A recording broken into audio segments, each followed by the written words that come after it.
আজি অসমৰ কাৰণেতে আকৌ এটা উল্লেখযোগ্য দিন। আমি প্ৰায় প্ৰত্যেক মাহে এটা ডাঙৰ কাম কৰাৰ দৰে, কাৰণ যোৱা মাহত আমি নিযুত মইনা কৰিছোঁ, আজি আমি অৰুণোদয় 3.0 আৰম্ভ কৰিছোঁ। আৰু অত্যন্ত এটা ভাল লগা কথা যে আমি অৰুণোদয় আৰম্ভ কৰিছিলোঁ অসমত 19 লাখ পৰিয়ালৰে। তাৰপাছত আমি প্ৰতিশ্ৰুতি দিছিলোঁ যে অৰুণোদয়ৰ সংখ্যা বঢ়াম। এতিয়া আমি কৰিলোঁ অৰুণোদয় 27 লাখ। মুখ্যমন্ত্ৰী ডাঙৰীয়াই যোৱা লোকসভা নিৰ্বাচনত প্ৰতিশ্ৰুতি দিছিল যে আমি অৰুণোদয় আৰু বঢ়াম। এইবাৰ আমি 37 লাখ লোকক অৰুণোদয়ৰ আঁচনিৰ অন্তৰ্গত কৰিম। গতিকে আজিৰ পৰা আমি আৰম্ভ কৰিলোঁ। অতি সোনকালে ফৰ্ম ডিষ্ট্ৰিবিউশ্যন হ'ব আৰু এইবাৰ আধাৰৰ লগত লিংক হ'ব আৰু যাৰ ৰেচন কাৰ্ড আছে প্ৰায় সকলোৱে অৰুণোদয় লাভ কৰিব। অসমবাসীৰ কাৰণে অত্যন্ত ভাল খবৰ বুলি মই উপলব্ধি কৰোঁ।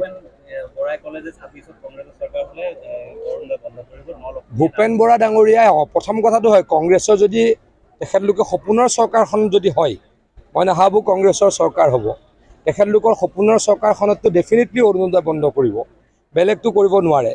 তেওঁলোকে প্ৰতিশ্ৰুতি দিছিল হিমাচলৰ অৰ্থনৈতিক অৱস্থা ধ্বংস হৈ গৈছে, কৰ্ণাটকৰো ছেম অৱস্থা, তেলেংগানাৰো ছেম অৱস্থা। গতিকে কংগ্ৰেছে য'ত প্ৰতিশ্ৰুতি দি মিছা প্ৰতিশ্ৰুতি দি চৰকাৰলৈকে আহিছে, তাত সেই ৰাজ্যৰ অৰ্থনীতি ধ্বংসৰ গৰাহত পৰিছে।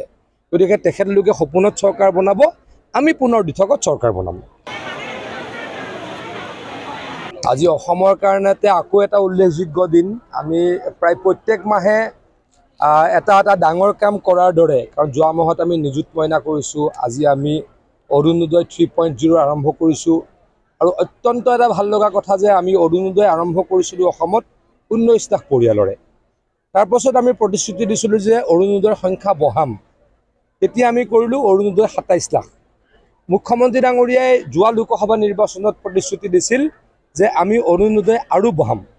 এইবাৰ আমি 37 লাখ লোকক অৰুণোদয়ৰ আঁচনিৰ অন্তৰ্গত কৰিম। গতিকে আজিৰ পৰা আমি আৰম্ভ কৰিলোঁ। অতি সোনকালে ফৰ্ম ডিষ্ট্ৰিবিউশ্যন হ'ব আৰু এইবাৰ আধাৰৰ লগত লিংক হ'ব আৰু যাৰ ৰেচন কাৰ্ড আছে প্ৰায় সকলোৱে অৰুণোদয় লাভ কৰিব। অসমবাসীৰ কাৰণে অত্যন্ত ভাল খবৰ বুলি মই উপলব্ধি কৰোঁ।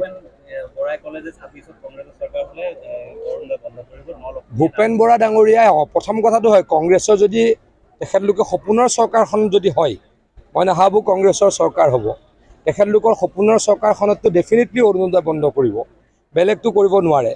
তেওঁলোকে প্ৰতিশ্ৰুতি দিছিল হিমাচলৰ অৰ্থনৈতিক অৱস্থা ধ্বংস হৈ গৈছে, কৰ্ণাটকৰো ছেম অৱস্থা, তেলেংগানাৰো ছেম অৱস্থা। গতিকে কংগ্ৰেছে য'ত প্ৰতিশ্ৰুতি দি মিছা প্ৰতিশ্ৰুতি দি চৰকাৰলৈকে আহিছে, তাত সেই ৰাজ্যৰ অৰ্থনীতি ধ্বংসৰ গৰাহত পৰিছে। গতিকে তেখেতলোকে সপোনত চৰকাৰ বনাব, আমি পুনৰ দিঠকত চৰকাৰ বনাম।